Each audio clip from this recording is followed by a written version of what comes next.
राधे राधे दोस्तों, मेरे YouTube channel are के भक्ति में आप सभी का हार्दिक स्वागत है।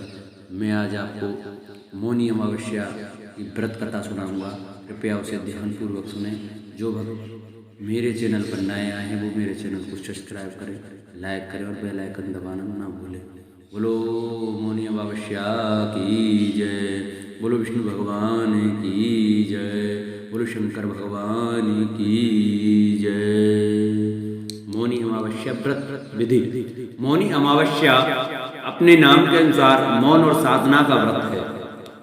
हम हर दिन जाने अनजाने कितनी ही बातें बोल जाते हैं जिससे लोगों का मन आहत होता है और अपनी कई बातों को लेकर हम बाद में अफसोस भी करते हैं। इसलिए साधना के लिए मौन परम आवश्यक माना गया है। गृहस्थ जन हमेशा मौन व्रत नहीं रख सकते, इसलिए एक दिन निर्धारित किया गया है जिसमें गृहस्थियों को आत्मशुद्धि के लिए मौन व्रत का संकल्प लेना चाहिए। मौनी अमावस्या पर संभव हो तो पूरे दिन मौन धारण करें और मानसिक रूप से भगवान शिव और विष्णु का ध्यान करें। अर्थात स्नान करने से पहले मौन धारण करें, स्नान के बाद भी कुछ भी बोले और दिन भर कोई भी ऐसी बात ना कहें जिससे किसी का मन आहत हो। मौनी अमावस्या महत्व और महत्तम।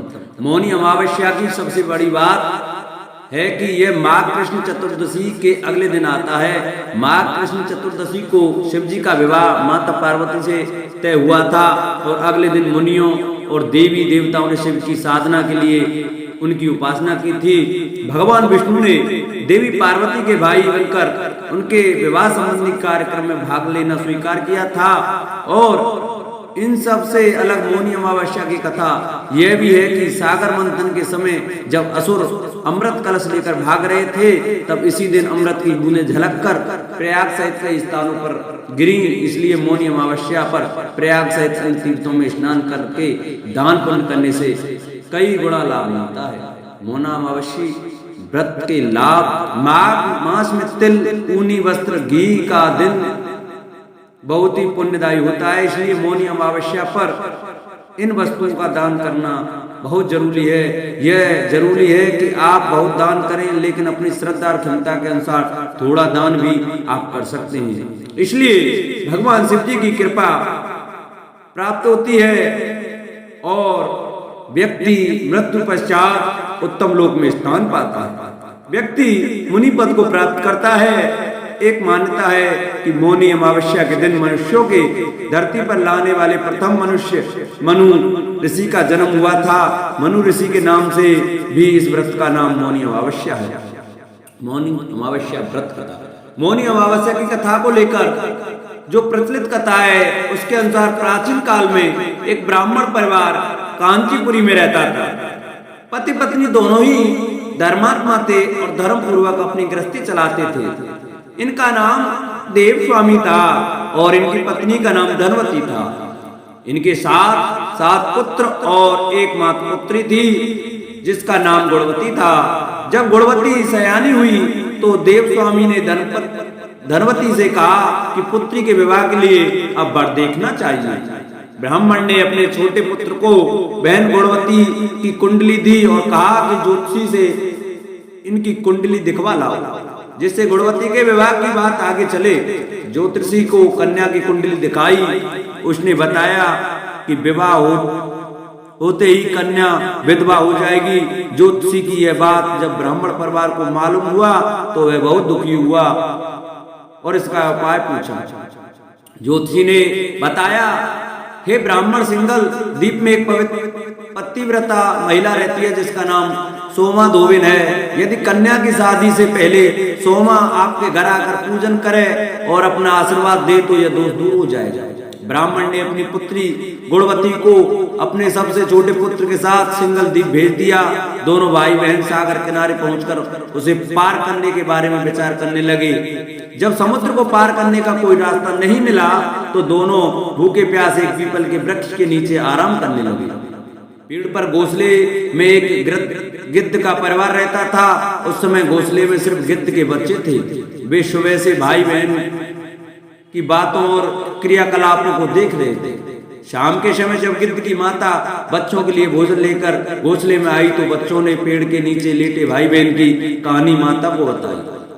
उनकी बातें सुनकर गिद्ध की माता को दोनों भाई बहनों पर दया आई और बच्चों के कहने से उनसे कहा कि तुम लोग अब चिंता मत करो, मैं इन्हें सागर पार करवा दूंगी। बच्चों ने माता की बातों को सुनकर खुशी खुशी भोजन ग्रहण किया। गिद्ध की माता बच्चों का भोजन करवाकर दोनों भाई बहनों के पास आई और बोली कि मैंने आपकी समस्याओं को जान लिया है, आप चिंता मत कीजिए, आपकी समस्या का निदान मैं कर दूंगी, आपको सोमा धोबन के पास पहुंचा दूंगी। गिद्ध की बातों को सुनकर दोनों भाई बहनों का मन आनंदित हो गया और उन्होंने वन में मौजूद कंदमूल को खाकर रात काट ली। सुबह होते ही गिद्ध ने दोनों भाई बहनों को समुद्र पार करवा दिया और सिंगल द्वीप में सोमा धोबिन के घर के पास पहुंचा दिया। गुणवती सोमा धोबिन के घर के पास छुप कर रहने लगी। हर दिन सुबह होने से पहले गुणवती सोमा का घर लीप दिया करती थी। एक दिन सोमा ने अपनी बहुओं से पूछा कि प्रतिदिन सुबह हमारा घर कौन लीपता है। बहुओं ने प्रशंसा के लोभ से कहा कि हमारे अलावा यह काम और कौन करेगा। लेकिन सोमा को बहुओं की बातों पर भरोसा नहीं हुआ और ये जानने के लिए पूरी रात जागती रही कि कौन है जो हर दिन सूर्योदय से पहले घर लीप जाता है। सोमा ने देखा कि एक कन्या उसके आंगन में आई और आंगन लीपने लगी। सोमा गुणवती के पास आई और उससे पूछने लगी कि तुम कौन हो और क्यों हर सुबह मेरे आंगन को लीप कर चली जाती हो। गुणवती ने तब अपना सारा हाल सोमा से कह डाला। गुणवती की बातों को सुनकर सोमा ने कहा कि तुम्हारे सुहाग के लिए मैं तुम्हारे साथ चलूंगा। सोमा ने ब्राह्मण के घर आकर पूजा किया, लेकिन विधि का विधान कौन टाल सकता है। गुणवती का विवाह होते ही उसके पति की मृत्यु हो गई। तब सोमा ने अपने सभी पुण्य गुणवती को दान कर दिया। सोमा के पुण्य से गुणवती का पति जीवित हो गया, लेकिन पुण्यों की कमी से सोमा के पति और बेटे की मृत्यु हो गई। लेकिन सोमा ने अपना घर छोड़ने से पहले बहुओं से कह दिया था कि मेरे लौटने से पहले अगर मेरे पति और बेटों को कुछ होता है तो उनके शरीर को संभाल कर रखना। बहुओं ने सास की आज्ञा को मानकर सभी के शरीर को संभाल कर रखा। उधर सोमा ने सिंहल द्वीप लौटते हुए रास्ते में पीपल के वृक्ष की छाया में विष्णु जी की पूजा कर 108 बार पीपल की परिक्रमा की। इसके पुण्य के प्रभाव से सोमा के घर लौटते ही उसके पति और बेटे फिर से जीवित हो गए। इसलिए मौनी अमावस्या के व्रत करने वाले व्रतियों को यह कथा सुनकर पीपल की 108 बार परिक्रमा करनी चाहिए और भगवान विष्णु सहित शिव जी की पूजा भी करनी चाहिए। बोलो शंकर भगवान की जय, बोलो विष्णु भगवान की जय।